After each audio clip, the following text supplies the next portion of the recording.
5 ದಿವಸದ ಪ್ರವಚನ ಕೇಳುತ್ತಾ ಕೇಳುತ್ತಾ ನಮ್ಮ ಮನಸ್ಸು ಕೂಡ ಒಂದು ಸೀಮಿತದಲ್ಲಿದ್ದು ಶ್ರೀಗಳವರ ಪ್ರವಚನದತ್ತ ನಮ್ಮ ಮನಸ್ಸು ಧಾವಿಸಿ ಬರುವಂತೆ ಆಗುತ್ತಾ ಬಂದಿದೆ. ಆದರೂ ಇದು ಮುಂಬೈ ನಗರ, ಮೋಹಮಯಿ ನಗರ. ನಾವು ಬೆಳಗ್ಗೆ ಹೊರಟು ಆಫೀಸಿಗೆ ಹೋಗಿ ನಮ್ಮದೇ ವ್ಯವಹಾರ ಮಾಡುತ್ತಾ ಇರುವಾಗ ಮನಸ್ಸು ಸ್ವಲ್ಪ ಸಮತೋಲ ತಪ್ಪಿ ಮರುದಿವಸ ಇಲ್ಲಿಗೆ ಬರುವಾಗ ಯಥಾಸ್ಥಿತಿಯಲ್ಲಿ ಇರುತ್ತದೆ. ಅದು ಪುನಃ ನಮಗೆ ಪ್ರವಚನದತ್ತ ಬರಬೇಕಾದರೆ ಈ ಮನಸ್ಸಿಗೊಂದು ಶಸ್ತ್ರಕ್ರಿಯೆ ಬೇಕು. ಮನಸ್ಸಿಗೆ ಶಸ್ತ್ರಕ್ರಿಯೆ ಯಾವುದರಿಂದ ಆಗುತ್ತೆ? ಮನಸ್ಸು ಬಹಳ ಮೃದು, ಅದಕ್ಕೆ ಮೃದುವಾದ ಶಸ್ತ್ರ ಬೇಕು. ಮೃದುವಿದ್ದರೂ ಸಾಲದು, ಹರಿತವೂ ಆಗಬೇಕು. ಮೃದುವಾಗಿ ಹರಿತವಾಗಿರತಕ್ಕಂಥ ಶಸ್ತ್ರ ಅಂತ ಹೇಳಿದ್ರು ಸಂಗೀತವೇ ಸರಿ ಅಂತ. ಮೃದುವೂ ಇರ್ತದೆ, ಕಠಿಣವೂ ಇರುತ್ತೆ. ಅದು ಆಗಬೇಕು. ಅದು ಶಾಸ್ತ್ರೀಯವಾದಂತಹ ಸಂಗೀತ. ಆದರೆ ನಾವೀಗ ಶಾಸ್ತ್ರೀಯ ಸಂಗೀತ ಅಂತ ಅಂತೇವೆ. ಅದು ಹೇಗಾಯಿತು ಅಂತ ಹೇಳಿದರೆ, ಶಸ್ತ್ರವನ್ನು ಒಮ್ಮೆಲೆ ಮನಸ್ಸು ಮೃದುವಾದ್ದರಿಂದ ಒಮ್ಮೆಲೆ ಅದನ್ನು ಅಂತೇಳಿ ಮಾಡಲಿಕ್ಕೆ ಆಗೋದಿಲ್ಲ. ನಿಧಾನವಾಗಿ ಆಪರೇಷನ್ ಮಾಡಬೇಕಾದ್ದು ಶಸ್ತ್ರೀಯ ಹೋಗಿದ್ದು ಶಾಸ್ತ್ರೀಯ ಆಯಿತು. ಸಂಗೀತವನ್ನು ಶಾಸ್ತ್ರೀಯವಾಗಿ ನುಡಿ ಬರಬೇಕು. ಅದರದ್ದು ಪ್ರೇಮದಿಂದ ಆಪರೇಷನ್ ಆಗಬೇಕು. ಅದಕ್ಕೆ ಭಕ್ತಿರಸವೂ ಸೇರಬೇಕು. ಭಕ್ತಿರಸ ಇದ್ದರೆ ಸಾಲದು. ಹೀಗೆ ಅಂತೇಳಿ ನಮ್ಮ ಸ್ವದೇಶಿ ಅಭಿಯಾನ ಸ್ವಲ್ಪ ಭಾರತೀಯತೆ ಬೇಕು. ಅದಕ್ಕೆ ಸ್ವಲ್ಪ ಭಾರತೀಯತೆ ಬರಬೇಕಾದ್ರೆ ಅದಕ್ಕೆ ಹಿಂದೂಸ್ತಾನಿ ಟಚ್ ಬೇಕು. ಆದ್ದರಿಂದ ಇವತ್ತು ಹಿಂದೂಸ್ತಾನಿ ಟಚ್ ಕೊಟ್ಟು ಭಕ್ತಿಪೂರ್ವಕವಾಗಿ ಭಕ್ತಿರಸವನ್ನು ಸೇರಿಸಿ ಸಂಗೀತಗಳನ್ನು ಶಾಸ್ತ್ರೀಯವಾಗಿ ಹಾಡುತ್ತಾ ನಮ್ಮ ಮನಸ್ಸಿಗೆ ಶಸ್ತ್ರಕ್ರಿಯೆಯನ್ನು ಮಾಡಿ ನಮ್ಮ ಮನಸ್ಸನ್ನು ಪ್ರವಚನದತ್ತ ಬರುವಂತೆ ದೇವರ ಸನ್ನಿಧಿಗೆ ಬರುವಂತೆ ಮಾಡಿದ್ದಾರೆ. ಡಾಕ್ಟರ್ ರೂಪದಲ್ಲಿ ಬಂದಿರತಕ್ಕಂತಹ ಶ್ರೀಮತಿ ಆಶಾ ಕುಲಕರ್ಣಿಯವರು 5 ವರ್ಷಗಳ ನಂತರ ಪ್ರಾಯಶಃ ಈ ವೇದಿಕೆಯಲ್ಲಿ ಉದಯಿಸಿದ್ದಾರೆ. ಪುನಃ ನಮ್ಮ ಆಶಾ ಕಿರಣಗಳನ್ನು ಪ್ರಜ್ವಲಿಸುತ್ತಾ ಸಂಗೀತಗಳನ್ನು ನುಡಿಯುತ್ತಾ ಈ ವೇದಿಕೆಯಲ್ಲಿ ಹರವರನ್ನು ಕರೆಸಿದರು. ವಿನಾಯಕನನ್ನು ಬರಮಾಡಿದರು, ರಾಘವೇಂದ್ರ ಗುರುಗಳನ್ನು ಬರುವಂತೆ ಹೇಳಿದರು. ಅದೇ ರೀತಿ ಪಾಲುಗಡಲಿನಿಂದ ಮೂಲ ರೂಪನಾದ ನಾರಾಯಣನು ಬರುವಂತೆ ಮಾಡಿದರು. ಆಲದೆಲೆಯ ಮೇಲೆ ಇರತಕ್ಕಂಥ ವಾಸುದೇವನನ್ನು ಸ್ಮರಿಸಿದರು. ಪಕ್ಷಿವಾಹನನಾದಂತಹ ಶ್ರೀ ವಿಷ್ಣುವನ್ನು ಕೂಡ ಬರುವಂತೆ ಮಾಡಿದರು. ಅಂದರೆ ಶ್ರೀಗಳವರು ಮೊನ್ನೆ ಪ್ರವಚನ ಮಾಡುವಾಗ 3 ಮಂತ್ರಗಳನ್ನು ನಮಗೆ ಉಪದೇಶ ಮಾಡಿದ್ದಾರೆ. ಓಂ ವಿಷ್ಣವೇ ನಮಃ, ನಮೋ ನಾರಾಯಣಾಯ, ಓಂ ನಮೋ ಭಗವತೆ ವಾಸುದೇವಾಯ. ಈ 3 ಮಂತ್ರಗಳನ್ನು ನಾವು ಜಪಿಸಿದರೆ, ಮನನ ಮಾಡಿದರೆ ನಾರಾಯಣ ವರ್ಮ ಧರಿಸುವ ಯೋಗ್ಯತೆ ನಮಗೆ ತನ್ನಾಗಿಯೇ ಬರುತ್ತದೆ ಅಂತೇಳಿ ಹೇಳಿದರು. ಇದನ್ನು ನಮ್ಮ ಮನಸ್ಸಿಗೆ ಬರುವಂತೆ ಇವತ್ತು ಆಶಾ ಕುಲಕರ್ಣಿಯವರು ಅವರಿಗೆ ಅರಿಯದಂತೆಯೇ ನಮ್ಮ ಮನದಲ್ಲಿ ಮನನ ಮಾಡುವಂತೆ ಮಾಡಿದ್ದಾರೆ. ನಮ್ಮ ಈ ಶ್ರೀ ದೇವರ ಸನ್ನಿಧಿಯಲ್ಲಿ ತಮ್ಮ ಕಾರ್ಯಕ್ರಮವನ್ನು ಕೊಟ್ಟು ಗುರುಗಳ ಸನ್ನಿಧಿಯಲ್ಲಿ ತಮ್ಮ ಸೇವೆಯನ್ನು ಸಲ್ಲಿಸುತ್ತಾ ನಮ್ಮೆಲ್ಲರನ್ನು ಧನ್ಯರನ್ನಾಗಿ ಮಾಡಿದ್ದಾರೆ. ಧನ್ಯರಾಗಿದ್ದೇವೆ. ಬಂದು ಶ್ರೀಗಳವರ ಹತ್ರ ಫಲವಂತರಾಗ್ತದೆ, ಸ್ವೀಕರಿಸಬೇಕೆಂದು ಕೇಳಿಕೊಳ್ಳುತ್ತಾ ಇದ್ದೇನೆ. ಪ್ರಾರಂಭದಿಂದ ತುನಿಯ ತನಕ ಅವರಿರತಕ್ಕವರು ಅವರ ಶ್ರೀಗಳ ಹಾರಾರ್ಪಣೆ ಮಾಡಿ ಧನ್ಯರಾಗಿ ಕೇಳ್ಕೊಳ್ತಾ ಇದ್ದೇನೆ. ಭಕ್ತಿಯ ಸ್ತುತ್ಯ ವಿರಕ್ತಿಯ ಭಜದಮಲ ಜನ ಔನ್ನತ್ಯ ಭೂತಿ ಅರ್ಪಕಾಯ ಕ್ಷಿತ್ಯಾಂ ಅತ್ಯಲ್ಪಭೃತ್ಯೇಷ್ವಪಿ ಕುಜನಕೃತ ಔದ್ಧತ್ಯ ಭೂತ್ಯಾಜಕಾಯ ಕರ್ತ್ರೇ ಧರ್ತ್ರೇ ಅಥ ಹರ್ತ್ರೇ ಹಯಮುಖಹರಯೇ ಅಮುತ್ರಪಾತ್ರೇ ನಮಸ್ತೆ ತಸ್ಮೈ ಕಸ್ಮೈಚಿತ್ ಅಸ್ಮನ್ ಮನಸಿ ಧೃತಕಥಾ ವಿಸ್ಮೃತೌ ಸ್ಮಾರಕಾಯ ವೇದಾಂತ ತರ್ಕಾದಿ ವಿದಗ್ಧ ಬುದ್ಧಿಂ ವಿದ್ಯಾ ಪ್ರಸಾರೇ ಅರ್ಪಿತ ಜೀವಿತಂ ಮುದಾ ಕೃಷ್ಣಪ್ರಿಯಂ ಧೀರಂ ಅದೀನ ಭಾಷಣಂ ನಮಾಮಿ ಉದಾರಂ ವಿಬುಧೇಶ ಯೋಗಿನಂ. ಶ್ರೀ ಗುರುಭ್ಯೋ ನಮಃ. ರಾಜಾ ಉವಾಚ ಯಯಾ ಗುಪ್ತಃ ಸಹಸ್ರಾಕ್ಷಃ ಸವಾಹಾನ್ ರಿಪುಸೈನಿಕಾನ್ ಕ್ರೀಡನ್ನಿವ ವಿನಿರ್ಜಿತ್ಯ ತ್ರಿಲೋಕ್ಯಾಂ ಬುಭುಜೆ ಶ್ರಿಯಂ. ಶ್ರೀ ಗುರುಭ್ಯೋ ನಮಃ. ಜಲೇಷು ಮಾಂ ರಕ್ಷತು ಮತ್ಸ್ಯಮೂರ್ತಿಃ ಯಾದೋ ಗಣೇಭ್ಯೋ ವರುಣಸ್ಯ ಪಾಶಾತ್ ಸ್ಥಳೇ ಚ ಮಾಯಾ ವಟುವಾಮನಃ ಅವ್ಯಾತ್ ತ್ರಿವಿಕ್ರಮಃ ಖೇ ಅವತು ವಿಶ್ವರೂಪಃ.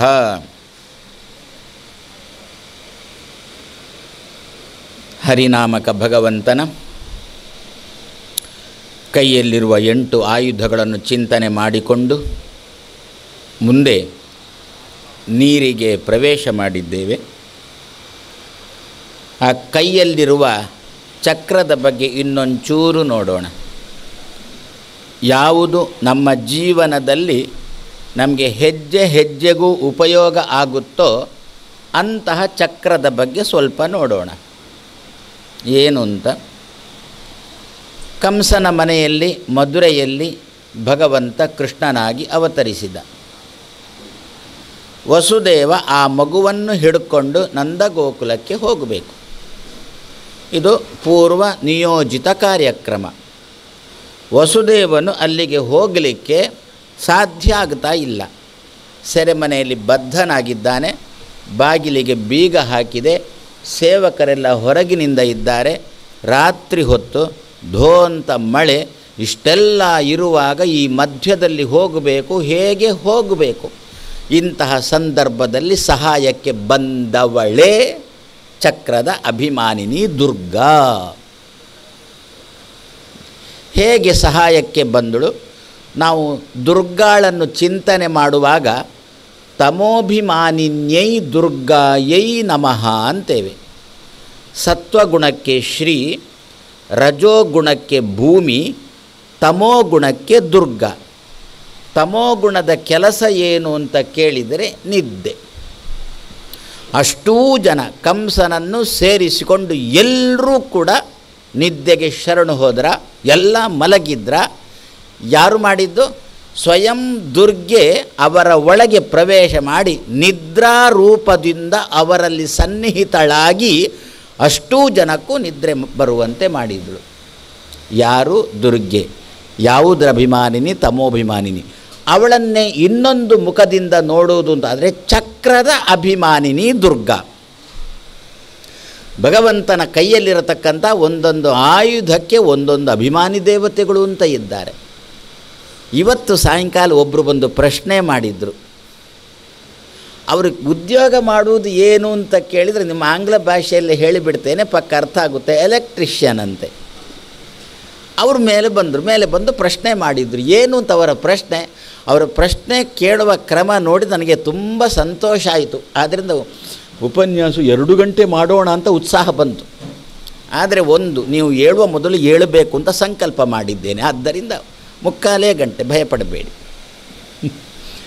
ಏನು ಅಂತ, ಸ್ವಾಮಿ, ಆ 8 ಕೈಯಲ್ಲಿರತಕ್ಕಂಥ 8 ಆಯುಧಗಳನ್ನು ಚಿಂತನೆ ಮಾಡುವುದಕ್ಕಿಂತ ನಾವು ಹೇಗೆ ಬುಡಕ್ಕೇನೆ ನೀರು ಹಾಕಿದರೆ ಆ ನೀರು ಎಲ್ಲ ಗೆಲ್ಲುಗಳಿಗೂ ಹೋಗುತ್ತೋ ಅದೇ ರೀತಿಯಲ್ಲಿ ಬುಡದಂತೆ ಇರತಕ್ಕಂಥ ಹರಿಯ ಚಿಂತನೆ ಮಾಡಿದರೆ ನಮಗೆ ಆಟೋಮೆಟಿಕ್ಕಾಗಿ ರಕ್ಷಣೆ ಬಂದು ಬಿಡುತ್ತಲ್ಲ. ನೀವು ಅದಕ್ಕೆ ಇದರ ಚಿಂತನೆ ಮಾಡಿ, ಜ್ಞಾನ ಬರಲಿಕ್ಕೆ ಗದೆಯ ಚಿಂತನೆ ಮಾಡಿ, ಆಮೇಲೆ ಅಲ್ಲಿ ಹೋಗಿ ಹೊಡಿಲಿಕ್ಕೆ ಬಾಣದ ಚಿಂತನೆ ಮಾಡಿ, ಇನ್ನೊಬ್ಬರಿಂದ ಆಕ್ರಮಣ ಬಾರದಂತೆ ಡಾಲು ಗುರಾಣಿಯ ಚಿಂತನೆ ಮಾಡಿ ಅಂತ ಇದೆಲ್ಲ ಅದು ನಮಗೆ ಅದು ಚಿಂತನೆ ಬರುವುದು, ಅದು ತಪ್ಪಿ ಹೋಗುವುದು. ಅವ ಏನೋ ಆಚೆಯಿಂದ ಕಲ್ಲು ಬಿಸಾಡುವುದು, ನಾವು ಈಚೆ ಬದಿಯಲ್ಲಿ ಬಾಣ ಬಿಸಾಡೋದು, ಇದೆಲ್ಲ ಆಗಿಬಿಟ್ರೆ ಅದಕ್ಕಿಂತ ಹರಿ ಹರಿ ಹರಿ ಅಂತ ಹೇಳಿಕೊಂಡು ಚಿಂತನೆ ಮಾಡಿಬಿಟ್ರೆ ಎಲ್ಲ ಆಗಿಬಿಡುತ್ತಲ್ವೋ ಅಂತಂದರು. ಆ ಪ್ರಶ್ನೆ ಕೇಳಿದಾಗ ಒಮ್ಮೆ ನನಗೂ ಕೂಡ ಧಸಕ್ಕ ಅಂತಂದಿತು. 1 ನಿಮಿಷ ತೆಪ್ಪಗೆ ಕೂತೆ. ಸಂತೋಷ ಏನು ಗೊತ್ತಾ? ಅಂತೂ ನನ್ನ ಉಪನ್ಯಾಸ ಅರ್ಥ ಆಗುತ್ತೆ ಅಂತ ಸಂತೋಷ ಆಯಿತು ನನಗೆ. ಇಲ್ಲದಿದ್ದರೆ ಸಾಮಾನ್ಯವಾಗಿ ನಮ್ಮಲ್ಲಿ ಏನಿರುತ್ತೆ ಅಂತಂದರೆ ಹೇಳುವವರಿಗೆ ಮರೀಲಿಲ್ಲ, ಕೇಳುವವರಿಗೆ ಬರಲಿಲ್ಲ ಅಂತ ಇಂಥ ವಾತಾವರಣ ಸಾಮಾನ್ಯವಾಗಿರುತ್ತೆ. ಅರ್ಥ ಆಯ್ತು. ಅದಕ್ಕೆ ನಾನಂದೆ, ನಿಜವಾದ ಯಜಮಾನ ಅಂತಂದರೆ ಹೇಗಿರ್ತಾನೆ, ನಿಜವಾದ ಅಪ್ಪ ಅಂದರೆ ಹೇಗಿರ್ತಾನೆ ಅಂತಂದರೆ, ಅಪ್ಪನನ್ನು ಮಾತ್ರ ಮನೆಗೆ ಬಂದೆ, ಅಪ್ಪ ಕೂತಿದ್ದ, ಅವನನ್ನು ಮಾತ್ರ ಮಾತಾಡಿಸಿ ಹೋದೆ ಅಂತಂದರೆ ಇದರಿಂದಾಗಿ ಅಪ್ಪ ತೃಪ್ತಿ ಪಟ್ಟ ನಿಜವಾದ ಅಪ್ಪ ಅಲ್ಲ. ಮತ್ತು ಆ ಮನೆಗೆ ಬರುವಾಗ ಹೊರಗಿನಿಂದ ಕಾವಲುಗಾರ ಇರ್ತಾನ, ಅವನನ್ನೂ ಕೂಡ ಮಾತಾಡಿಸಿಕೊಂಡು ಒಳಗೆ ಹೋಗಿ ಆ ಅಪ್ಪನ ಮಕ್ಕಳಲ್ಲಿದ್ದಾರೆ ಅವರನ್ನು ಮಾತಾಡಿಸಿ, ಹೆಂಡತಿಯನ್ನು ಮಾತಾಡಿಸಿ, ಆಮೇಲೆ ಅಪ್ಪನ ಬಳಿಗೆ ಮಾತಾಡಲಿಕ್ಕೆ ಹೋದಾಗ ಆ ಅಪ್ಪ ಸಂತೋಷ ಪಟ್ಟಾಗನೇ ನಿಜವಾದ ಅಪ್ಪ, ಇಲ್ಲದಿದ್ದರೆ ಬೆಪ್ಪ ಅಂತ ನಾನು ಹೇಳಿದೆ. ಅದು ಹೌದು ಅಂತಂದ. ಅದೇ ರೀತಿಯಲ್ಲಿ ಭಗವಂತ ಅಪ್ಪನ ಸ್ಥಾನದಲ್ಲಿದ್ದಾನೆ. ಅವನ ಕೈಯಲ್ಲಿರತಕ್ಕಂಥ ಆಯುಧಗಳಿಗೆ ಅವನ ಮಕ್ಕಳು ಒಬ್ಬೊಬ್ಬರು ಒಂದೊಂದು ಆಯುಧಕ್ಕೆ ಅಭಿಮಾನಿಗಳಾಗಿದ್ದಾರೆ. ನಾವು ಆಯುಧವನ್ನು ಚಿಂತನೆ ಮಾಡುವುದು ಅಂತಂದರೆ ಬರೇ ಆಯುಧ ಅಲ್ಲ, ಆಯುಧ ಕೂಡಿಸು ಅದರ ಅಭಿಮಾನಿ. ಅವರನ್ನು ಚಿಂತನೆ ಮಾಡಿ ಒಟ್ಟಿಗೆ ದೇವರನ್ನು ಚಿಂತನೆ ಮಾಡಿದಾಗ ಭಗವಂತ ಪ್ರಸನ್ನನಾಗಿ ಅವರ ಮೂಲಕ ನಮಗೆ ರಕ್ಷಣೆ ಕೊಡ್ತಾನೆ ಅಂತಂದಾಗ ತುಂಬ ಖುಷಿಪಟ್ಟ ಅವ. ಹಾಗಾದರೆ ಈ ಪ್ರಶ್ನೆ ನನಗೂ ಅವ ಕೇಳಿದ ಮೇಲೇ ಬಂದದ್ದು. ಅಷ್ಟರ ತನಕ ನನಗೂ ಬೆಪ್ಪನಿಗೆ ತಲೆಗೆ ಹೋಗಿರಲಿಲ್ಲ. ಈಗ ಹೌದು ಅಂತ ತೋರಿತಲ್ವೋ? ಅದೇ ರೀತಿಯಲ್ಲಿ ಹಾಗಾದರೆ ಈಗ ಸದ್ಯ ಈಗ ನಮ್ಮ ಜೀವನದಲ್ಲಿ ಬರತಕ್ಕಂಥ ಒಂದು ಚಕ್ರದ ಬಗ್ಗೆ ಇನ್ನೂ ಒಂಚೂರು ಹೇಳೋದು ಅಂತಾದರೆ, ಆ ಚಕ್ರಕ್ಕೆ ಅಭಿಮಾನಿನಿ ದುರ್ಗೆ, ಅವಳು ನಿದ್ದೆ ಬರಿಸುವಂತೆ ಮಾಡಿದ್ದಳು. ಆದ್ದರಿಂದ ಕೃಷ್ಣನ ಸವಾರಿ ಆರಂಭ ಆಯಿತು. ಆದರೆ ಚಕ್ರದ ಕೆಲಸ ಏನು? ಸವಾರಿ ಮಾಡಿಸುವುದು ಚಕ್ರದ ಕೆಲಸ. ಈ ದುರ್ಗೆ ತಾನು ಸವಾರಿ ಮಾಡಿಸಿದಳು. ಹಾಗಾದರೆ ನಮಗೆ ಅದು ಬರೇ ಶತ್ರುಗಳಿಂದ ತಪ್ಪಿಸಿಕೊಂಡು ಬರುವುದು ಅಂತ ಇಷ್ಟೇ ಅಲ್ಲ, ಯಾವುದೇ ಸಂದರ್ಭದಲ್ಲಿ ಆಗಲಿ ಹೋಗಬೇಕು ಅಂತ ತೋರಿದಾಗ ಹೋಗಬೇಕು, ಇಲ್ಲ ಕಳಿಸಿಕೊಡಬೇಕು, ನಾವು ಹೋಗು ಅಂತ ಹೇಳುವುದು, ಅವ ಹೋಗಲಿಕ್ಕೆ ಒಪ್ಪದಿರುವುದು, ಇಂಥ ಪ್ರಸಂಗದಲ್ಲಿ ಎಲ್ಲ ಅವನನ್ನು ಹೋಗಿಸಬೇಕು ಅಂತಾದರೆ ಆ ಕೆಲಸ ಅದು ಚಕ್ರದ್ದು. ಚಕ್ರದ ಕೆಲಸವೇ ಚಂಕ್ರಮಣಾತ್ ಚಕ್ರ ಅಂತ. ಅದು ಉರುಳುತ್ತಾ ಇರುವುದಕ್ಕೆ ಅದಕ್ಕೆ ಚಕ್ರ ಅಂತ ಹೆಸರು. ಇನ್ನೂ ಒಂದು ಹೇಳ್ತಾರೆ, ವಿಭಾಗ ಮಾಡುತ್ತಂತೆ, ಆದ್ದರಿಂದ ಅದನ್ನು ಚಕ್ರ ಅಂತ ಕರೀತಾರೆ ಅಂತ. ಸಹಜ, ನಿಮಗೆ ಸುಲಭದಲ್ಲಿ ಅರ್ಥ ಆಗುವಂತೆ ಒಂದು ಹೇಳಿದೆ. ಅಂದರೆ ಒಂದು ಶಬ್ದಕ್ಕೆ ಅನೇಕ ಅರ್ಥಗಳು ಉಂಟು ಅಂತ ನಾನು ಹೇಳಲಿಕ್ಕೆ ಹೊರಟದ್ದು. ಮುಂಬೈಯನ್ನು ವಿಭಾಗ ಮಾಡಿದ್ದು ಯಾರು ಹೇಳಿ? ಚಕ್ರವೇ. ಏನು ಅಂತ ವಿಭಾಗ? ನಿಮ್ಮದೇ ಭಾಷೆಯಲ್ಲಿ ಹೇಳೋದಾದರೆ ಈಸ್ಟ್ ವೆಸ್ಟ್. ಯಾವುದರಿಂದ ವಿಭಾಗ ಆದದ್ದು? ಆ ರೈಲ್ವೆ ಟ್ರ್ಯಾಕಿನಿಂದ. ಬರೇ ಟ್ರ್ಯಾಕ್ ಅಲ್ಲ, ಅದು ಬರೇ ಟ್ರ್ಯಾಕ್ ಅಂದರೆ ಅದು ಕ್ರ್ಯಾಕ್ ಆಗಿಬಿಡುತ್ತೆ. ಮತ್ತು ಅದರ ಮೇಲೆ ಚಕ್ರ ಓಡಿದ್ದಕ್ಕಲ್ವೋ ಮುಂಬೈ ವಿಭಾಗ ಆದದ್ದು. ಹಾಗಾದರೆ ಚಕ್ರದ ಕೆಲಸ ವಿಭಾಗ ಮಾಡುವುದು, ಚಕ್ರದ ಕೆಲಸ ನಮ್ಮನ್ನು ಮುಂದುವರಿಸುವುದು. ಆ ಧಾಟಿಯಲ್ಲಿ ನಮ್ಮ ಮಗು ಪರದೇಶಕ್ಕೆ ಹೋಗ್ತಾ ಉಂಟು, ಓದಲಿಕ್ಕೆ ಅಂತ ಹೋಗ್ತಾ ಉಂಟು, ಏನೋ ಹೋಗಿ ಬಂತು, ಇನ್ನೊಮ್ಮೆ ಹೋಗೋಲ್ಲ ಅಂತ. ಅದು ಈಗಿನ ಕಾಲದಲ್ಲಿ ಒಳ್ಳೆಯದು, ನಮ್ಮ ಮಕ್ಕಳು ನಮ್ಮ ಬಳಿಯಲ್ಲೇ ಇರಬೇಕು. ಯಾಕೆಂದರೆ ಅಲ್ಲಿ ಹೋದೆವು ಅಂತಂದರೆ ಅಲ್ಲಿಯವಂತ ಇದ್ದಾನೆ, ನಿನ್ನನ್ನು ನಮ್ಮ ದೇಶಕ್ಕೆ ಬರಲಿಕ್ಕೆ ಬಿಡೆನ್ ಅಂತಾನೆ. ಅವನ ಹೆಸರು ಬೈಡನ್ನ. ಒಂದು ರೀತಿಯಲ್ಲಿ ಆ ಅಧ್ಯಕ್ಷ ಅಲ್ಲಿ ಬಂದು ಕೂತದ್ದು ಒಳ್ಳೆಯದಾಯಿತು. ನಮ್ಮ ಮಕ್ಕಳು ನಮ್ಮ ದೇಶದಲ್ಲೇ ಇರಲಿ, ಆ ದೇಶಕ್ಕೆ ಹೋದರೆ ಅವ ಬಿಡೋರಲ್ಲ, ಬರಲಿಕ್ಕೆ ಬಿಡೋಲ್ಲ ಅಂದ್ಬಿಡ್ತಾನೆ. ಹಾಗಾದರೆ ಓದಲಿಕ್ಕೆ ಅಂತ ಹೋಗಿದ್ದಾನೆ, ಅರ್ಧ ಓದಿದ್ದಾನೆ, ತಿರುಗಿ ಬಂದ, ಪುನಃ ಅವನನ್ನು ಕಳಿಸಬೇಕು, ಆ ಜಾಗಕ್ಕೆ ಕಳಿಸಬೇಕು. ಅಧ್ಯಯನ ಪೂರ್ತಿ ಮಾಡಿ, ಅವನ ಸೇವೆ ಇಲ್ಲೇ ಆಗಲಿ. ಅಧ್ಯಯನ ಪೂರ್ತಿ ಮಾಡಲಿಕ್ಕೆ ಅಂತ ಹೋದವಲ್ಲಿ ಅಧ್ಯಯನ ಪೂರ್ತಿ ಮಾಡಬೇಕು ಅಂತಾದರೆ ಚಕ್ರದ ಚಿಂತನೆಯನ್ನು ಮಾಡಬೇಕು ಅಂತಂದರು. ಚಕ್ರದ ಅಭಿಮಾನಿನಿ ದುರ್ಗೆಯ ಚಿಂತನೆಯನ್ನು ಆ ಮಗುವಿನಲ್ಲಿ ಮಾಡಿದಾಗ ಆ ಮಗುವಿಗೆ ಚಂಕ್ರಮಣ, ಮಗು ಪುನಃ ಹೊರಡಲಿಕ್ಕೆ ತಾನು ಮನಸ್ಸು ಮಾಡುತ್ತೆ ಅಂತಾರೆ. ಪರದೇಶಕ್ಕಂತಾರೆ ಯಾವುದೇ, ನಾನು ಮೊದಲು ಹೇಳಿದಂತೆ. ಇನ್ನೊಂದು ಇದಕ್ಕೆ ಒಳ್ಳೆಯ ಉದಾಹರಣೆ ಕೊಡೋದು ಅಂತ ನಾನೀಗ ಕೃಷ್ಣಾಯನದ ಬಗ್ಗೆ ಹೇಳಿದೆ. ರಾಮಾಯಣದ ಬಗ್ಗೆ ನಾವು ನೋಡುವುದು ಅಂತ ಆದರೂ ಕೂಡ ಭರತ ಚಕ್ರದ ಅಭಿಮಾನಿ. ಈಗ ನನಗೆ ಅರ್ಥ ಆಯಿತು ಏನು ಅಂತ, ನಿಮಗೆ ಗೊಂದಲ ಆಯಿತು ಅಂತ ನನಗೆ ಅರ್ಥ ಆಯಿತು. ಯಾಕೆ ಈಗ ಹೇಳಿದ್ದು ನೀವು ಚಕ್ರದ ಅಭಿಮಾನಿನಿ ದುರ್ಗೆ ಅಂಥೇಳಿ, ಮತ್ತೆ ಪುನಃ ಈಗ ಹೇಳ್ತಾ ಇದ್ದೀರಾ ಚಕ್ರದ ಅಭಿಮಾನಿ ಭರತ ಅಂಥೇಳಿ.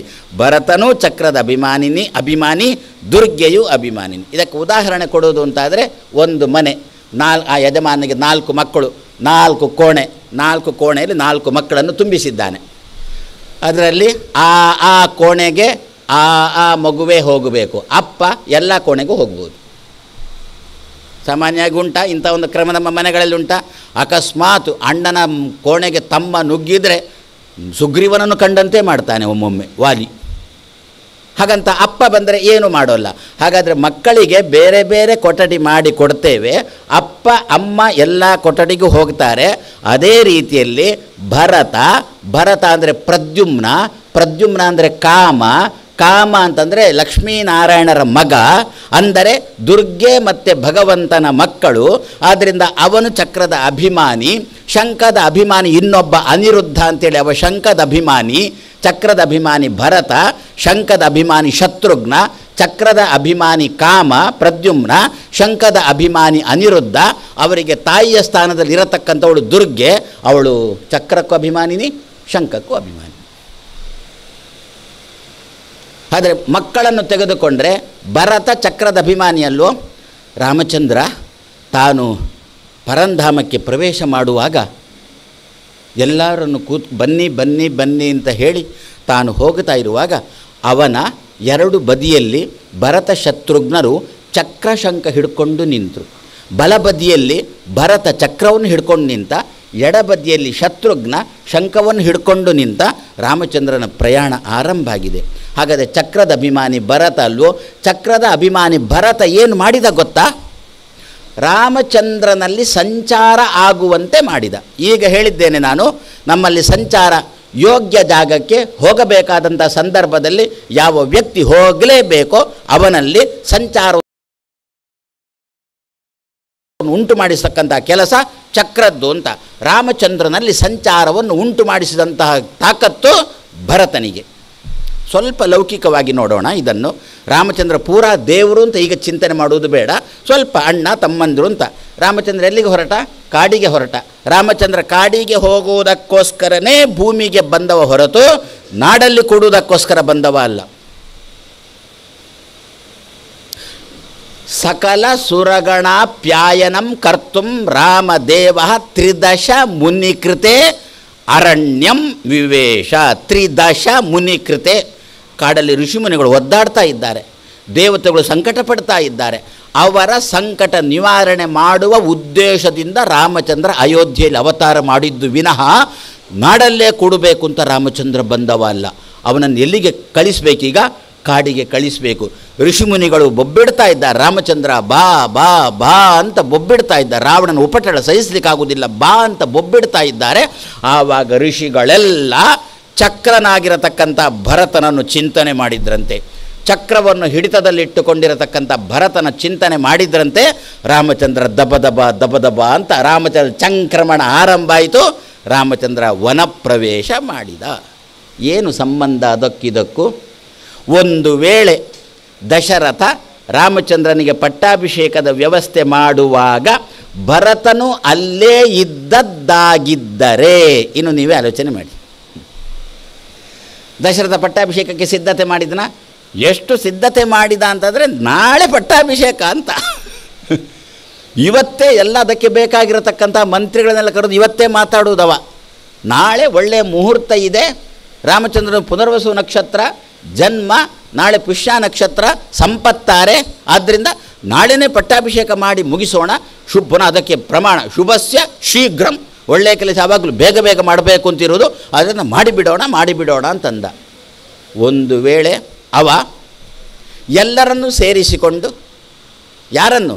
ಭರತ ಶತ್ರುಘ್ನರನ್ನೂ ಕೂಡ ಸೇರಿಸಿಕೊಂಡು ರಾಮಚಂದ್ರನಿಗೆ ಪಟ್ಟಾಭಿಷೇಕ ಮಾಡುವುದು ಅಂತ ಸಂಕಲ್ಪ ಮಾಡಿದ್ದರೆ ರಾಮಚಂದ್ರನಿಗೆ ಪಟ್ಟಾಭಿಷೇಕ 100ಕ್ಕೆ 100 ಆಗುತ್ತಿತ್ತು.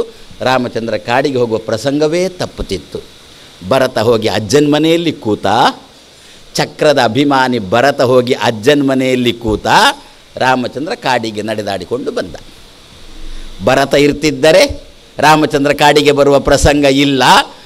ಭರತನೇ ನಿಂತು ಪಟ್ಟಾಭಿಷೇಕ ಮಾಡ್ತಿದ್ದ. ನಮಗೆಲ್ಲ ಅದರ ಹಿನ್ನೆಲೆ ಗೊತ್ತು ತಾನೆ. ನನ್ನನ್ನು ಪುನಃ ಪ್ರತ್ಯೇಕವಾಗಿ ವಿವರಿಸಬೇಕಾಗಿಲ್ಲಲ್ಲ. ಕೈಕೇಯಿಗೆ ಮಾತು ಕೊಟ್ಟಿದ್ದಲ್ಲ, ನಿನ್ನ ಮಗನಿಗೇನೆ ಸಿಂಹಾಸನ ಕೊಡ್ತೇನೆ ಅಂತ ಮಾತು ಕೊಟ್ಟಿದ್ದ ಅಲ್ವೋ. ಆದ್ದರಿಂದ ಅಂತಹ ಭರತ ಇದ್ದಿದ್ದರೆ ಖಂಡಿತ ಏನು ಭರತನಿಗೆ ಎಂಥದೋ ಏನೋ ಗೊಂದಲ ಆಗುತ್ತಿತ್ತು. ಸದ್ಯ ಈಗ ಭರತ ಹೋಗಿ ಅಜ್ಜನ ಮನೆಯಲ್ಲಿ ಕೂತದ್ದರಿಂದ ರಾಮಚಂದ್ರನ ಉದ್ದೇಶ ಏನು ಅದು ಈಡೇರಿತು. ಹಾಗಾದರೆ ರಾಮಚಂದ್ರನಲ್ಲಿ ಏನು ಬೇಕಿತ್ತು? ಕಾಡಿನ ಕಡೆಗೆ ಸಂಚಾರ ಅಗತ್ಯ ಬೇಕಿತ್ತು. ರಾಮಚಂದ್ರ ಕಾಡಿಗೆ ಹೋಗುವುದು, ಕಾಡಿನ ಕಡೆಗೆ ಮುಖ ಮಾಡುವುದು ಅಗತ್ಯ ಆಗಿತ್ತು. ಅದಕ್ಕೆ ಯಾರು ಸಹಾಯ ಮಾಡಿದರು? ಅಜ್ಜನ ಮನೆಯಲ್ಲಿ ಇರತಕ್ಕಂಥ ಭರತ ತಾನು ಸಹಾಯ ಮಾಡಿದ. ಹೇಗೆ? ಭರತನಿಗೆ ಗೊತ್ತಿಲ್ಲದ ರೀತಿಯಲ್ಲಿ ಭರತನಿಂದ ಸಹಾಯ ಆಯಿತು. ಆದ್ದರಿಂದ ರಾಮಚಂದ್ರ ಕಾಡಿಗೆ ತಾನು ಬಂದ. ಆದ್ದರಿಂದ ನಾನು ಏನು ಹೇಳಲಿಕ್ಕೆ ಹೊರಟಿದ್ದೇನೆ ಅಂತಂದರೆ, ನಮ್ಮಲ್ಲಿ ನಮ್ಮ ಮನೆಯಲ್ಲಿ ನಮ್ಮ ವ್ಯಕ್ತಿಯನ್ನು ಒಂದು ಕಡೆಗೆ ಕಳಿಸಬೇಕು ಅಂತ ನಾವು ಸಂಕಲ್ಪ ಮಾಡಿರುವಾಗ, ಅಲ್ಲಿಗೆ ಕಳಿಸುವುದು ಅದು ಯೋಗ್ಯನೂ ಆಗಿರುವಾಗ ಆ ಮಗುವೋ ಮಗನೋ ಮಗಳೋ ಹೋಗಲಿಕ್ಕೆ ಕೇಳುವುದಿಲ್ಲ ಅಂತ ಅಂದಿರುವಾಗ ಇಂತಹ ಸಂದರ್ಭದಲ್ಲಿ ಆ ಮಗುವಿನಲ್ಲಿ ಚಕ್ರದ ಅಭಿಮಾನಿನಿ ದುರ್ಗೆ, ಅಭಿಮಾನಿ ಭರತ ಇವರಿಬ್ಬರನ್ನು ಚಿಂತನೆ ಮಾಡಿದರೆ ಆ ಮಗು ತನ್ನಿಂತಾನೇ ಚಕ್ರ ಉರುಳಿದಂತೆ ಎಲ್ಲಿಗೆ ಹೋಗಬೇಕು ಅಲ್ಲಿಗೆ ಸುತರಾಮ್ ಹೋಗುತ್ತೆ. ಮಾತ್ರ ಮಂತ್ರವನ್ನು ಹೇಳಿದಾಕ್ಷಣ ಹೋಗೋಲ್ಲ. ಮಂತ್ರ ಹೇಳುವಾಗ ಜೊತೆಯಲ್ಲಿ ದೇವರಲ್ಲಿ ಪ್ರೀತಿ ಇರಬೇಕಷ್ಟೆ. ಅದೇ ಒಂದು ಸಮಸ್ಯೆ ಆದದ್ದು. ಮತ್ಯಾವುದಕ್ಕೂ ತೊಂದರೆ ಇಲ್ಲ. ಪುಸ್ತಕ ಉಂಟು, ನಮಗೆ ಓದಲಿಕ್ಕೆ ಬರುತ್ತೆ, ಸ್ಪಷ್ಟವಾಗಿ ಕೂಡ ಉಚ್ಚಾರ ಮಾಡ್ತೇವೆ. ಆದರೆ ಏನು ಮಾಡೋಣ, ಪ್ರೀತಿಯೇ ಬರೋದು. ಹಾಗಂತ ಹೆಂಡತಿ ಮಕ್ಕಳಲ್ಲಿ ಪ್ರೀತಿ ಬರೋದಿಲ್ಲ, ಅದು ಬರುತ್ತೆ. ಅದು ತನ್ನಿಂದ, ಅದು ಯಾರು ಕಲಿಸಿಕೊಡಬೇಕಾಗಿಲ್ಲ, ತನ್ನಿಂದ ತಾನೇ ಬರುತ್ತೆ. ದೇವರನ್ನು ಒಂದು ಪ್ರೀತಿಸೋಣ ಅಂತಂದರೆ ಹೌದ್ರಿ ಏನೋ ಅಂತ ಅಂದುಬಿಡ್ತೇವೆ ನಾವು. ಯಾಕೆ ಗೊತ್ತಾ, ಇಷ್ಟೇ. ಹೆಂಡತಿ ಮಕ್ಕಳು ಅವರಾಗಿ ಎದುರಿಗೆ ಬಂದು ನಮಗೆ ಕೈಗೆ ನಮಗೆ ಬೇಕಾದ್ದನ್ನು ಕೊಡ್ತಾರೆ. ದೇವರು ತಾನಾಗಿ ಬಂದು ಕೊಡೋಲ್ಲ, ಯಾರ ಮೂಲಕನೋ ಕೊಡಿಸ್ತಾನೆ. ಯಾರ ಮೂಲಕ ಕೊಡಿಸಿದ ಅವರನ್ನು ಪ್ರೀತಿಸಿದೆವು, ಯಾರು ಕೊಡಿಸಿದ ಅವನನ್ನು ಬಿಟ್ಟೆವು. ನಾವು ಎಲ್ಲಿ ಆದರೂ ಎಂದಾದರೂ ಬೇರಿನ ಬಗ್ಗೆ ನಾವು ತಲೆ ಕೆಡಿಸಿಕೊಂಡದ್ದುಂಟಾ? ಮತ್ತು ಆ ಗೆಲ್ಲು ಜೋಪಾನ ಅಂತ, ಆ ಗೆಲ್ಲು ಏನಾದರೂ ಬೀಳುವ ಪ್ರಸಂಗ ಅದಕ್ಕೊಂದು ಊದು ಕೊಡಿ, ಗೆಲ್ಲು ಬೀಳದೆ. ಯಾಕೆ? ಆ ಗೆಲ್ಲು ಹಣ್ಣು ಕೊಡುತ್ತೆ ನಮಗೆ. ಆದ್ದರಿಂದ ಬೇರು ಕಾಣಿಸುವುದು ಇಲ್ಲ. ಜಗನ್ನಾಥ ದಾಸರು ಹರಿಕಥಾಮೃತ ಸರ್ ಒಂದು ಮಾತು ಹೇಳಿದ್ರ, ಪಾದಪಗಳಡಿಗೆ ಎರೆದು ತೋದಿ ಕೊಂಬೆಗಳು ಉಬ್ಬಿ ಸ್ವಾದು ಫಲವೀವಂದದಲ್ಲಿ ಮಾಧವನು ತಾನು ಕಾಣದೆ. ಪಾದಪಗಳಡಿಗೆರೆಯೇ ನಾವು ನೀರು ಹಾಕುವುದು ಬೇರಿಗೆ, ಬೇರು ನೀರನ್ನು ತಗೊಂಡಿತು, ಗೆಲ್ಲುಗಳಿಗೆ ಕೊಟ್ಟಿತು, ಗೆಲ್ಲುಗಳಲ್ಲಿ ಫಲಪುಷ್ಪ ಆಯಿತು, ಗೆಲ್ಲುಗಳು ನಮಗೆ ಫಲಪುಷ್ಪ ಸಿಕ್ಕಿತು, ಗೆಲ್ಲನ್ನು ಭೇಷು ಅಂತಂದೆವು, ಗೆಲ್ಲುಗಳಿಗೆ ನೀರು ಸರಬರಾಜು ಮಾಡಿದ ಬೇರನ್ನು ಮರೆತು ಬಿಟ್ಟೆವು. ಯಾಕೆ? ಬೇರು ಕಾಣಿಸುವುದಿಲ್ಲ. ಆದ್ದರಿಂದ ಅದಕ್ಕೆ ಹಿರಿಯರಂದರು, ಕಾಣಿಸಲಿ ಕಾಣಿಸದೇ ಹೋಗಲಿ, ನಾವು ಪ್ರೀತಿಸುವುದನ್ನು ಮಾತ್ರ ಬಿಡಬಾರ್ದು ಅಂತ. ನಿಮಗೆ ಏನೋ ಸಮಸ್ಯೆ, ಸ್ವಾಮಿಗಳ ಬಳಿಗೆ ಬಂದ್ರಿ, ಸಮಸ್ಯೆ ಹೇಳಿದ್ರಿ, ಸ್ವಾಮಿಗಳು ಅಕ್ಷತೆ ಕೊಟ್ಟರು, ಸಮಸ್ಯೆ ಪರಿಹಾರ ಆಯಿತು. ನಿಮ್ಮ ಬಾಯಲ್ಲಿ ಏನು ಬರುತ್ತೆ ಗೊತ್ತಾ? ಆ ಸ್ವಾಮಿಗಳು ದೇವರು ಅಂತ ಅಂದ್ಬಿಟ್ಟು, ಪಾಪ ದೇವರನ್ನು ಬಿಟ್ಟೇ ಬಿಟ್ರಿ, ಸ್ವಾಮಿಗಳನ್ನೇ ದೇವರು ಅಂತಂದ್ರಿ. ಸ್ವಾಮಿಗಳಾದರೂ ಕೊಡಬೇಕು ಅಂತಾದರೆ ಪುಕ್ಕಟೆ ಆಗುತ್ತಾ? ಜಪ ಮಾಡಿದರೆ ಮಾತ್ರ ತಾನೇ ಕೊಡಲಿಕ್ಕಾಗೋದು. ಅದೇ ಶಕ್ತಿ ತುಂಬಿಸಿಕೊಂಡದ್ದು ದೇವರಿಂದ ಅಲ್ವೋ? ನಾವು ಯಾಕೆ ಹಾಗಾದರೆ ಆ ದೇವರನ್ನು ಪ್ರೀತಿಸಬಾರ್ದು? ಪ್ರೀತಿಸಲಿಕ್ಕೆ ಗೊತ್ತಿಲ್ವೋ? ಗೊತ್ತುಂಟು. ಅದಕ್ಕಂದರು ಇದರಲ್ಲೂ ಕೂಡ ಪ್ರೀತಿಯನ್ನು ಸೇರಿಸೋಣ. ಚಕ್ರದ ಅಭಿಮಾನಿಗಳಾಗಿರತಕ್ಕಂಥ ಇಬ್ಬರಲ್ಲಿ ಪ್ರೀತಿಯನ್ನು ಸೇರಿಸೋಣ. ನಮ್ಮ ಮಕ್ಕಳಲ್ಲೋ ನಮ್ಮ ಸೇವಕರಲ್ಲೋ ಆ ಚಕ್ರದ ಚಿಂತನೆ ಮಾಡೋಣ. ನಮಗೆ ಖಂಡಿತ ಭಗವಂತ ಇದರಿಂದ ಫಲ ಕೊಡ್ತಾನೆ. ಆದ್ದರಿಂದ ದರ ಅರಿ ಚರ್ಮ ಅಸಿ ಗದಾ ಇಶು ಪಾಶಾನ್ ಚಾಪ ಪಾಶಾನ್ ದದಾನಃ. ಮುಂದೆ ಜಲೇಶು ಮಾಂ ರಕ್ಷತು ಮತ್ಸ್ಯಮೂರ್ತಿ. ನೀರಿನ ವಿಷಯದಲ್ಲಿ ಮತ್ಸ್ಯರೂಪಿ ಭಗವಂತ ಎನ್ನನ್ನು ಕಾಪಾಡಲಿ. ನಮ್ಮ ಲೌಕಿಕವಾದ್ದನ್ನು ಮೊದಲು ಹೇಳ್ತೇನೆ, ಆಧ್ಯಾತ್ಮಿಕವಾದ್ದನ್ನು ಮತ್ತೆ ಹೇಳ್ತೇನೆ. ಏನು ಲೌಕಿಕವಾದ್ದು ಅಂತಂದರೆ, ಕಚೇರಿಯಿಂದ ಬರ್ತೇವ ಮನೆಗೆ, ಒಂದಷ್ಟು ಬೈಗಳನ್ನು ತಿಂದುಕೊಂಡು ಬರ್ತೇವ, ಮನಸ್ಸು ಪೂರಾ ಹಾಳು ಮಾಡಿಕೊಂಡು ಮನೆಗೆ ಬಂದೆವು. ಅಷ್ಟೊತ್ತಿಗೆ ಮನೆಯಲ್ಲಿ ಸಾಲ ಕೊಟ್ಟವ ತಯಾರಿದ್ದಾನೆ, ಅವನದೊಂದು ಕಿರಿಕಿರಿ ಶುರುವಾಯಿತು. ಅಥವಾ ಬೇರೆ ಯಾರೋ ಬಂದಿದ್ದಾರೆ ಮನೆಗೆ, ಅವರದ್ದೊಂದೇನು. ನಾವು ಏನಂತೇವೆ ಗೊತ್ತಾ? ತಕ್ಷಣದಲ್ಲೇ ಚೂರು ಕೂತ್ಕೊಳ್ಳಿ, ನಾನೀಗ ನಿಮ್ಮದೇ ಭಾಷೆಯಲ್ಲಿ ಫ್ರೆಶ್ ಆಗಿ ಬರ್ತೇನೆ. ಒಂದು ಮಾತುಂಟ ನಮ್ಮಲ್ಲಿ, ಏನರ್ಥ ಫ್ರೆಶ್ ಆಗಿ ಬರ್ತೇನೆ ಅಂದರೆ? ಸ್ನಾನ ಮಾಡಿಕೊಂಡು ಬರ್ತೇನೆ ಅಂತ ಅರ್ಥ ತಾನೆ. ಸಖತ್ತು ತಣ್ಣೀರಿಂದ ಜಳಕ ಮಾಡಿಕೊಂಡೆವು, ತಣ್ಣೀರಿಂದ ಜಳಕ ಸಖತ್ತಾಯಿತು, ಸಮೋ ನೀರು ಹಾಕ್ಕೊಂಡೆವು. ದೇಹ ಏನೋ ಒದ್ದೆ ಆಯಿತು, ಮನಸ್ಸಿನಲ್ಲಿ ಯಾಕೆ ಸಾಲಗಾರ ಕಾದುಕೊಂಡು ಕೂತಿದ್ದಾನೆ, ಸಾಲ ಕೊಟ್ಟವ ಕಾದುಕೊಂಡು ಕೂತಿದ್ದಾನೆ. ಅದಕ್ಕಂದರೂ ಎಂತಹ ಸಾಲಗಾರನಿರಲಿ, ಎಂತಹ ಪರಿಸ್ಥಿತಿಯೇ ಇರಲಿ, ಸ್ನಾನ ಮಾಡಿದಾಗ ನಮ್ಮ ದೇಹ ಮಾತ್ರ ತಂಪಾಗದೆ ನಮ್ಮ ಮನಸ್ಸೂ ಕೂಡ ತಂಪು ಆಗಬೇಕು ಅಂತಾದರೆ ಜಲೇಶು ಮಾಂ ರಕ್ಷತು ಮತ್ಸ್ಯಮೂರ್ತಿ ಅಂತ ನೀರಲ್ಲಿ ಮತ್ಸ್ಯರೂಪಿ ಭಗವಂತನ ಚಿಂತನೆ ಮಾಡೋಣ. ಆವಾಗ ಎಂತಹ ಸಮಸ್ಯೆಗಳಿದ್ರೂ ಕೂಡ ಒಮ್ಮೆ ನಮ್ಮ ಮನಸ್ಸು ಫ್ರೆಶ್ ಆಗುತ್ತೆ ಅಂತಾರೆ. ಯಾಕೆ ಗೊತ್ತಾ? ಮತ್ಸ್ಯ ಶಬ್ದದ ಅರ್ಥವೇ ಮದಿ ಹರ್ಷೆ ಅಂಥೇಳಿ ಮತ್ಸ್ಯ ಅಂತ ಆದದ್ದು ಅಂತ. ನೆಮ್ಮದಿ ಕೊಡುತ್ತೆ ಅಂತೆ. ಹೌದು, ನೆಮ್ಮದಿ ಕೊಡುತ್ತೆ. ಎಲ್ಲರ ಮನೆಯೂ ಕೂಡ ಆ ಜಾತಿ ಈ ಜಾತಿ ಅಂತಿಲ್ಲ. ಎಲ್ಲರ ಮನೆಯಲ್ಲಿಯೂ ಕೂಡ ಹೊಸ ಮನೆ ಕಟ್ಟಿದ ಮೇಲೆ ಅಲ್ಲಿ ಮನೆಯ ಒಳಗೆ ನಾವು ಪ್ರವೇಶ ಮಾಡಿದ ಕೂಡಲೇ ಏನು ಸಿಗುತ್ತೆ? ಒಂದಿಷ್ಟು ದೊಡ್ಡ ಗ್ಲಾಸಿನದ್ದು ಡಬ್ಬಿ ಸಿಗುತ್ತೆ. ಅದರೊಳಗೆ ಏನಿರುತ್ತೆ? ನೀರಿರುತ್ತೆ. ನೀರಲ್ಲಿ ಏನಿರುತ್ತೆ? ಮೀನಿರುತ್ತೆ, ಅಷ್ಟೇ. ಹಂದಿ ಗಿಂದಿ ಅದನ್ನೆಲ್ಲ ಸಾಕೋಲ್ಲ. ಇದೀಗ ಅದು ಬ್ರಾಹ್ಮಣರೇ ಆಗಲಿ ಬೇಕಿದ್ದರೆ ಅವರ ಮನೆಯಲ್ಲಿಯೂ ಕೂಡ ಇಂಥ ಒಂದು ಡಬ್ಬಿ ಇರುತ್ತೆ, ಆ ಡಬ್ಬಿಯಲ್ಲಿ ಮೀನಿರುತ್ತೆ. ಏನರ್ಥ ಹಾಗಾದರೆ? ನಮಗೆಲ್ಲ ಯಾವುದು ನೆಮ್ಮದಿಯನ್ನು ಕೊಡುತ್ತೋ ಅದನ್ನೇ ಮತ್ಸ್ಯ ಎನ್ನುವ ಶಬ್ದದಿಂದ ಹಿರಿಯರು ಕರೆದರು. ಹಾಗಾದರೆ ನೀರನ್ನು ಹಾಕಿಕೊಂಡು ನಾವು ನಮ್ಮನ್ನು ತಂಪು ಅಂತ ಮಾಡಿಕೊಳ್ಳುವಾಗ ನಾವು ಆ ನೀರಿನಲ್ಲಿ ಮತ್ಸ್ಯರೂಪಿ ಭಗವಂತನ ಚಿಂತನೆ ಮಾಡಿದರೆ ಎಂತಹ ಸಮಸ್ಯೆಗಳಿದ್ರೂ ಕೂಡ ಸದ್ಯಕ್ಕೆ ನಮ್ಮ ಮನಸ್ಸಿಗೆ ನೆಮ್ಮದಿ ಸಿಗುತ್ತೆ. ಜಲೇಶು ಮಾಂ ರಕ್ಷತು ಮತ್ಸ್ಯಮೂರ್ತಿ. ಲೌಕಿಕದ್ದಾಯಿತು. ಇನ್ನು ಆಧ್ಯಾತ್ಮಿಕಕ್ಕೆ ಹೋಗೋಣ.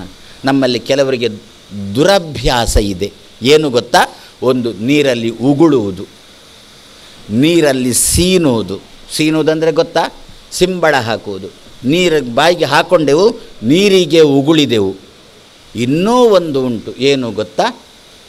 ವಿವಸ್ತ್ರರಾಗಿ ಸ್ನಾನ ಮಾಡುವುದು, ಮೈಲಿ ಒಂಚೂರು ಬಟ್ಟೆ. ಇದೆಲ್ಲ ನಾವು ನೀರಿಗೆ ಮಾಡುವ ಅಪಮಾನ ಅಂತಂದರು.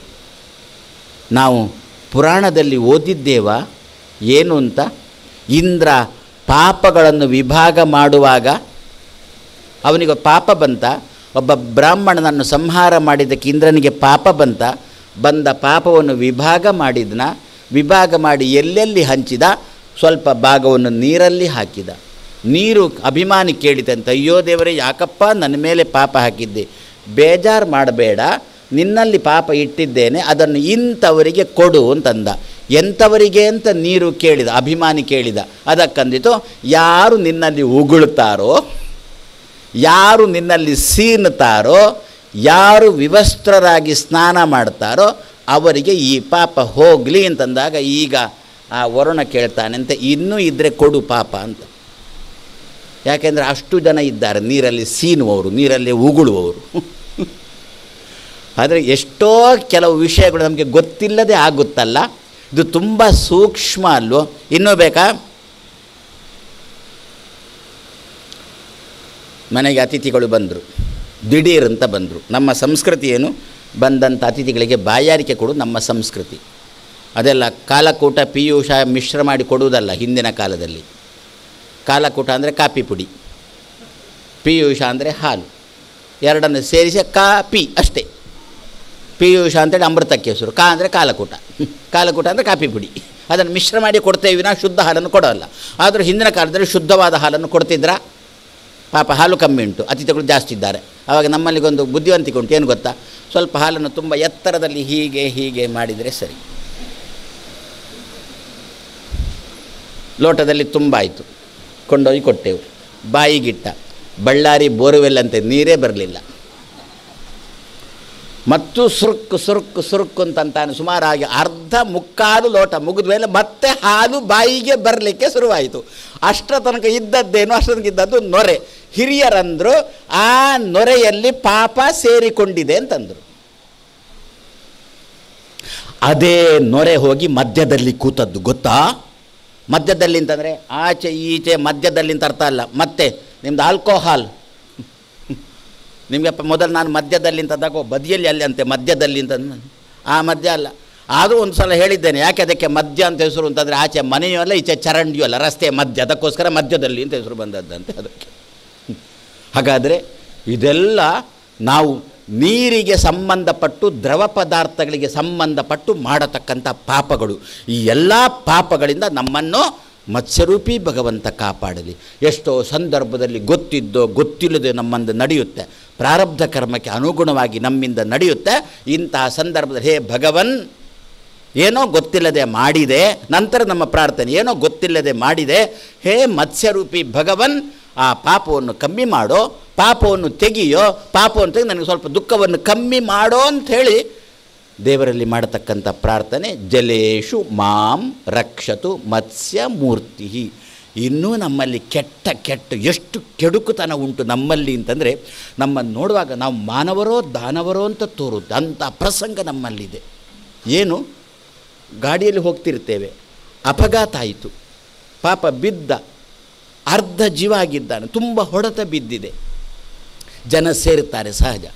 ಅವ ಅಂತ ಇದ್ದಾನೆ, ನೀರು ಕೊಡಿ, ನೀವು ಒಂಚೂರು ನೀರು ಕೊಡಿ ಅಂತ ಕೇಳ್ತಾ ಇದ್ದಾನೆವ. ನಾವು ದಾನವರು ಏನು ಮಾಡ್ತೇವೆ ಗೊತ್ತಾ, ನೀರು ಕೊಡಿ ಅಂತಂದ ಕಿವಿಗೆ ಹಾಕ್ಕೊಳ್ಳೋಲ್ಲ, ನಮ್ಮಲ್ಲಿ ಸಂಚಾರಿ ದೂರವಾಣಿ ಉಂಟಲ್ಲ, ಅದರಲ್ಲಿ ಫೋಟೋ ತೆಗೀತಾ ಇರುತ್ತೆ. ಎಷ್ಟು ಎಂಥ ಕಟುಕರಲ್ವೋ ನಾವು. ಅವ ಕೇಳ್ತಾ ಇದ್ದ, ಒಂಚೂರು ನೀರು ಕೊಡಿ ಅಂತ ಕೇಳ್ತಾ ಇದ್ದಾನೆ, ತಲೆಗೆ ಹಾಕ್ಕೊಳ್ಳಿಲ್ಲ. ಅದಕ್ಕಂದ್ರು. ಹಾಗಾದರೆ ಪ್ರಿಕಾಷನ್ ಆಗಿ ನಾವು ಇದನ್ನು ಪ್ರತಿ ದಿವಸ ಪಾರಾಯಣ ಮಾಡಿದರೆ, ಜಲೇಶು ಮಾಂ ರಕ್ಷತು ಮತ್ಸ್ಯ ಮೂರ್ತಿ ಅಂತ ಪಾರಾಯಣ ಮಾಡಿದರೆ, ಯಾರಾದರೂ ಒಬ್ಬ ಆ ಸಂದರ್ಭದಲ್ಲಿ ನಮಗೆ ಬಾಯಿಗೆ ನೀರು ಹಾಕ್ತಾನೆ, ಕೊನೆಯ ಸಂದರ್ಭದಲ್ಲಿ ಗಂಗಾಜಲ ಹಾಕ್ತಾನೆ. ಎಷ್ಟೋ ಸಂದರ್ಭದಲ್ಲಿ ಮನೆಯಲ್ಲಿ ಅಪ್ಪಮ್ಮ ಸಾಯಲಿಕ್ಕೆ ಅಂತ ಬಿದ್ದಿರ್ತಾರೆ, ಅಮ್ಮ ಸಾಯಲಿಕ್ಕೆ ಅಂತ ಬಿದ್ದಿರ್ತಾಳೆ, ಅಪ್ಪ ಎಲ್ಲ ಹೊರಗೋಗಿರ್ತಾನೆ, ಅಪ್ಪ ಸಾಯಲಿಕ್ಕೆ ಅಂತ ಬಿದ್ದಿರ್ತಾನೆ, ಅಮ್ಮ ಎಲ್ಲ ಹೊರ ಹೋಗ್ತಾನೆ, ಮಕ್ಕಳಂತೂ ಪರದೇಶದಲ್ಲಿದ್ದಾವೆ. ಆವಾಗ ಸಾಯುವ ಕಾಲದಲ್ಲಿ ಕೊನೆಯ ಹಂತದಲ್ಲಿ ಬಾಯಿಗೆ ನೀರು ಹಾಕುವವರು ಯಾರು? ಗಂಗಾಜಲ ಬಾಯಿಗೆ ಹಾಕುವವರು ಯಾರು? ಹಾಕಲಿಕ್ಕೆ ಜನ ಬೇಕಾ? ಹಾಗಾದರೆ ಜಲೇಶು ಮಾಂ ರಕ್ಷತು ಮತ್ಸ್ಯ ಮೂರ್ತಿ ಇಂಥ ಇದನ್ನು ಪ್ರತಿ ದಿವಸ ನಮ್ಮ ಜೀವನದಲ್ಲಿ ಚಿಂತನೆ ಮಾಡಿದೆವು ಅಂತಂದರೆ, ಯಾರಾದರೂ ಒಬ್ಬ ಬಂದು ನಮ್ಮ ಬಾಯಿಗೆ ನೀರು ಹಾಕ್ತಾನೆ. ಇಲ್ಲ ಮಕ್ಕಳೇ ಆ ಸಮಯದಲ್ಲಿ ದೈವ ಪ್ರೇರಿತರಾಗಿ ಬಂದು ಅಪ್ಪಮ್ಮನ ಬಳಿಯಲ್ಲಿ ಇರ್ತಾರೆ. ಭೀಷ್ಮಾಚಾರ್ಯಗೆ ಕೊನೆಯ ಹಂತದಲ್ಲಿ ನೀರು ಹಾಕಲಿಕ್ಕಲ್ಲಿ ಅರ್ಜುನ ತಾನು ಇದ್ದ ಅಲ್ವ, ಬೇರೆ ಯಾರಿಗೂ ಅರ್ಥ ಆಗಿಲ್ಲ. ಭೀಷ್ಮಾಚಾರ್ಯ ನೀರು ಬೇಕು ಅಂತ ಕೇಳ್ತಾ ಇದ್ದಾರೆ, ಸಾಯುವ ಹಂತದಲ್ಲಿ ಬಿದ್ದಿದ್ದಾರೆ, ನೀರು ಬೇಕು ಅಂತ ಕೇಳ್ತಾ ಇದ್ದಾರೆ. ಯಾರಿಗೂ ಅರ್ಥ ಆಗಿಲ್ಲ, ಯಾವ ಮೊಮ್ಮಕ್ಕಳಿಗೆ ಅರ್ಥ ಆಗಿಲ್ಲ. ಒಬ್ಬ ಅರ್ಜುನನಿಗೆ ಅರ್ಥ ಆಯಿತು, ಬಾಣ ಬಿಟ್ಟ, ಗಂಗೆಯನ್ನು ತರಿಸಿದ, ಭೀಷ್ಮಾಚಾರ್ಯರ ಬಾಯಿಗೆ ಹಾಕಿದ. ಹಾಗೆ ನಮ್ಮ ಬಾಯಿಗೆ ಗಂಗಾ ಜಲವೇ ಸಿಗುತ್ತೆ. ಜಲೇಶು ಮಾಂ ರಕ್ಷತು ಮತ್ಸ್ಯ ಮೂರ್ತಿ ಅಂತ ಚಿಂತನೆ ಮಾಡಿದಾಗ ಇನ್ನೂ ಬೇಕಾ ಅಂದರೆ, ಒಳಗೆ ನಾವು ಕೆದಕ್ತಾ ಹೋದಾಗ ಎಷ್ಟು ಸಿಗುತ್ತೆ ಅಂತ. ಜಲ ಶಬ್ದಕ್ಕೆ ನಿಮ್ಮ ಆಂಗ್ಲ ಭಾಷೆಯಲ್ಲಿ ಮಾತಾಡ್ತೇನೆ, ಲಿಕ್ವಿಡ್ ಅಂತ ಅರ್ಥ ಮಾಡಿ. ಯಾವುದು ಆಗ್ಬೋದು, ಲಿಕ್ವಿಡ್, ಹಾಲು ಆಗ್ಬೋದು, ಕಬ್ಬಿನ ರಸನೂ ಆಗ್ಬೋದು, ರಕ್ತನೂ ಆಗ್ಬೋದು, ಅದು ಕೂಡ ಲಿಕ್ವಿಡೇ ಅಲ್ವಾ, ಅದು ಆಗ್ಬೋದು. ಜಲೇಶು ಮಾಂ ರಕ್ಷತು ಮತ್ಸ್ಯ ಮೂರ್ತಿ. ಗರ್ಭಾಧಾನ ಆಗುತ್ತಾ? ಗರ್ಭಾಧಾನ ಮಾಡ್ತೇವೆ ಮುಹೂರ್ತಕ್ಕೆ, ಅದನ್ನು ಒಂದು ಯಜ್ಞ ಅಂತ ಕರೆದ್ರ ಶಾಸ್ತ್ರಕಾರರು. ಮೋಡ, ಮಳೆ, ಭೂಮಿ, ಧಾನ್ಯ ಅಥವಾ ಭೂಮಿ, ಅಪ್ಪ, ಅಮ್ಮ. ಅಪ್ಪನಿಂದ ಅಮ್ಮನಿಗೆ ವರ್ಗಾವಣೆ ಆಗುತ್ತಾ? ಭೂಮಿಯಿಂದ ಅಪ್ಪನ ಹೊಟ್ಟೆಗೆ ಬಂತ ಜೀವ, ಆ ಅಪ್ಪನ ಹೊಟ್ಟೆಯಿಂದ ದ್ರವ ಪದಾರ್ಥದ ಮೂಲಕ ಅಮ್ಮನ ಹೊಟ್ಟೆಗೆ ಹೋಗುತ್ತಾ? ಇದನ್ನು ಯಜ್ಞ ಅಂತ ಕರೆದ್ರು ಶಾಸ್ತ್ರಕಾರರು. ಮತ್ತೆ ಯೋಷ ಅಗ್ನಿಯಲ್ಲಿ ಮತ್ತೆ ಕೊನೆಯ ಹಂತದ ಚಿಂತಿಪುದು ಅಂತ ಜಗನ್ನಾಥದಾಸರು ನಿಮ್ಮೆಲ್ಲರ ಉತ್ಪತ್ತಿಯನ್ನು ಸಮಾಜಕ್ಕೆ ಕೊಟ್ಟಿರತಕ್ಕಂತಹ ಕ್ರಮ. ಅಪ್ಪನ ಹೊಟ್ಟೆಯಿಂದ ಗರ್ಭಾಧಾನದ ಮೂಲಕ ಜೀವ ಅಪ್ಪನ ಹೊಟ್ಟೆಯಲ್ಲಿದ್ದ ದ್ರವ ಪದಾರ್ಥದಲ್ಲಿ ಅಮ್ಮನ ಹೊಟ್ಟೆಗೆ ಹೋಗಿದೆ. ಅಮ್ಮನ ಹೊಟ್ಟೆಯಲ್ಲಿ ಏನುಂಟು? ರಕ್ತದ ಸಂಗ್ರಹ ಆಗುತ್ತಾ? 9 ತಿಂಗಳ ಕಾಲ ಅಮ್ಮನ ಹೊಟ್ಟೆಯಲ್ಲಿ ರಕ್ತದ ಸಂಗ್ರಹ ಆಯಿತಾ? ಆ ರಕ್ತದ ಮಧ್ಯದಲ್ಲಿ ಅಪ್ಪನ ಹೊಟ್ಟೆಯಿಂದ ಬಂದಿರತಕ್ಕಂಥ ಜೀವ ಇರ್ತಾನ? ಅದು ಒಂದು ದ್ರವ ಪದಾರ್ಥವ? ಅಲ್ಲಿರತಕ್ಕಂತಹ ಮಗು ಚೆನ್ನಾಗಿ ಬೆಳೀಬೇಕಾ? ಗರ್ಭಪಾತ ಆಗಬಾರದಲ್ವೋ? ಹಾಗಿದ್ದರೆ ಜಲೇಶು ಮಾಂ ರಕ್ಷತು ಮತ್ಸ್ಯ ಮೂರ್ತಿ. ಗರ್ಭಾಧಾನದಿಂದ ಅಲ್ಲ, ಲಗ್ನಾದಂದಿನಿಂದ ನಾವಿದನ್ನು ಹೇಳಲಿಕ್ಕೆ ಶುರು ಮಾಡೋಣ. ಬೇಡ, ಗರ್ಭಾಧಾನದಿಂದ ನಾವಿದನ್ನು ಹೇಳಲಿಕ್ಕೆ ಶುರು ಮಾಡೋಣ. ಜಲೇಶು ಮಾಂ ರಕ್ಷತು ಮತ್ಸ್ಯ ಮೂರ್ತಿ. ಯದ್ಯಪಿ ಆ ವಾಕ್ಯದ ಅರ್ಥ ಏನು ಗೊತ್ತಾ? ಜಲದಲ್ಲಿ ನನ್ನನ್ನು ರಕ್ಷಣೆ ಮಾಡಲಿ ಅಂತ ಅಲ್ಲಿ ವಾಕ್ಯ ಇರುವುದು. ಆದರೆ ನಾವೀಗ ಪ್ರಾರ್ಥನೆ ಮಾಡಿದ್ದು ಗರ್ಭದಲ್ಲಿದ್ದ ಮಗುವನ್ನು ರಕ್ಷಣೆ ಮಾಡು ಮತ್ಸ್ಯರೂಪಿ ಭಗವನ್ನಂತ ನಾವು ಪ್ರಾರ್ಥನೆ ಮಾಡಿದ್ದು. ಏನು ಸಂಬಂಧ? ಅದಕ್ಕಂದ್ರು ಆತ್ಮ ವೈ ಪುತ್ರ ನಾಮಾಸಿ ಅಂತ ಹಿರಿಯರು ಮಾತು ಹೇಳಿದ್ದುಂಟ. ಗರ್ಭದಲ್ಲಿ ಬೆಳೆಯತಕ್ಕಂಥ ಮಗ ತಾನೇ ಒಂದು ರೂಪದಿಂದ ಅವಳ ಗರ್ಭದಲ್ಲಿ ಬೆಳೆಯುವುದಂತೆ. ಆದ್ದರಿಂದಲೇ ಹಿರಿಯರು ನಮ್ಮ ಸಂಸ್ಕೃತಿಯಲ್ಲಿ ಹೇಳಿದ್ದೇನು ಅಂತಂದರೆ, ಹೆಂಡತಿ ಅಂತಂದುಬಿಟ್ರೆ ತಿರಸ್ಕಾರ ಮಾಡಬೇಡ, ನಿನಗೆ ಅಮ್ಮನ ಸ್ಥಾನದಲ್ಲಿಯೂ ಕೂಡ ಅವಳೇ ಇದ್ದಾಳೆ ಅಂತ. ಅಮ್ಮನನ್ನು ಹೇಗೆ ನೋಡ್ಕೊಳ್ತೀಯೋ ಪತ್ನಿಯನ್ನು ಕೂಡ ಅದೇ ರೀತಿಯಲ್ಲಿ ನೋಡಿಕೊಳ್ಳಬೇಕು ಅಂತ. ಯಾಕೆ? ತಾನೇ ಒಂದು ರೂಪದಿಂದ ಅಮ್ಮನ ಗರ್ಭದಲ್ಲಿ ಸೇರಿದ್ದಾನೆ, ಹೆಂಡತಿಯ ಗರ್ಭದಲ್ಲಿ ಸೇರಿದ್ದಾನೆ, ಅಲ್ಲಿಂದ ಹೊರಗೆ ಬರ್ತಾರೆ. ಹಾಗಾದರೆ ಅವಳು ಅಮ್ಮನ ಸ್ಥಾನದಲ್ಲಿ ಕೂಡ ಇದ್ದಾಳಲ್ವೋ? ಹಾಗಾದರೆ ಅವಳ ಗರ್ಭದಲ್ಲಿ ರಕ್ತದ ಮಧ್ಯದಲ್ಲಿ ಈ ಜೀವ ಉಂಟಲ್ಲ, ರಕ್ಷಣೆ ಆಗಬೇಕಲ್ಲ. ಮತ್ಸ್ಯರೂಪಿ ಭಗವಂತನನ್ನು ಪ್ರಾರ್ಥನೆ ಮಾಡೋಣ. ಯಾದೋ ಗಣೇಭ್ಯ, ಯಾದೋ ಗಣಸ್ಸು ಅಂತಂದರೆ ನಿನ್ನೆ ಏನು ನೋಡಿದೆವು? ಪ್ರಾಣಿಗಳಿಂದ ಅಂತಂದೇವಲ್ಲೋ, ಹಾವೋ ಚೇಳೋ ನೀರು ಜಲಜಂತುಗಳಿದ್ದಾವಲ್ಲ ಅವುಗಳಿಂದ ರಕ್ಷಣೆ ಮಾಡು ಅಂತ ಕೇಳಿದೆವಲ್ಲ. ಅದೇ ರೀತಿಯಲ್ಲಿ ಗರ್ಭದಲ್ಲಿ ಆ ರಕ್ತದ ಮಡುವಿನಲ್ಲಿ ಮಗು ಇರುವಾಗ ಎಷ್ಟು ಕ್ರಿಮಿಕೀಟಗಳು ಚುಚ್ಚುವುದಿಲ್ಲ ಮಗುವಿಗೆ. ದಾಸರು ಹಾಡಲ್ಲಿ ಹೇಳಿದ್ದಾರೆ ಇದನ್ನೇ. ನಾನಾ ರೀತಿಯ ಕ್ರಿಮಿಕೀಟಗಳು ಗರ್ಭದಲ್ಲಿ ಮಗುವನ್ನು ಚುಚ್ಚುತ್ತಾ ಇರ್ತವೆ. ಹೇಗೆ ಅಂತಂದರೆ, ಹೊರಗಿನಿಂದ ಯಾವುದೋ ಒಂದು ಹಕ್ಕಿ, ಏಳಲಿಕ್ಕೆ ಸಾಧ್ಯ ಆಗದ ಹಕ್ಕಿಯೋ ಹಾವು ಒದ್ದಾಡ್ತಾ ಇದ್ದರೆ ಅದಕ್ಕೆ ಇರುವೆಗಳು ಹೇಗೆ ಮುತ್ತುತ್ತಾವೋ ಅದೇ ರೀತಿಯಲ್ಲಿ ಗರ್ಭದಲ್ಲಿರತಕ್ಕಂಥ ಮಗುವಿಗೆ ಕ್ರಿಮಿಕೀಟಗಳು ಚುಚ್ಚುತ್ತಾ ಇರ್ತವೆ. ಯಾದೋ ಗಣೇಭ್ಯ ಮತ್ಸ್ಯ ರಕ್ಷತು. ಆ ಕ್ರಿಮಿಕೀಟಗಳೇ ತಿಂದು ಬಿಟ್ಟರೆ ಪೂರಾ ಮಗುವನ್ನು ಪ್ರಾರ್ಥನೆ ಮಾಡೋಣ, ಮಗುವಿನ ರಕ್ಷಣೆ ಚೆನ್ನಾಗಿ ಆಗಲಿ.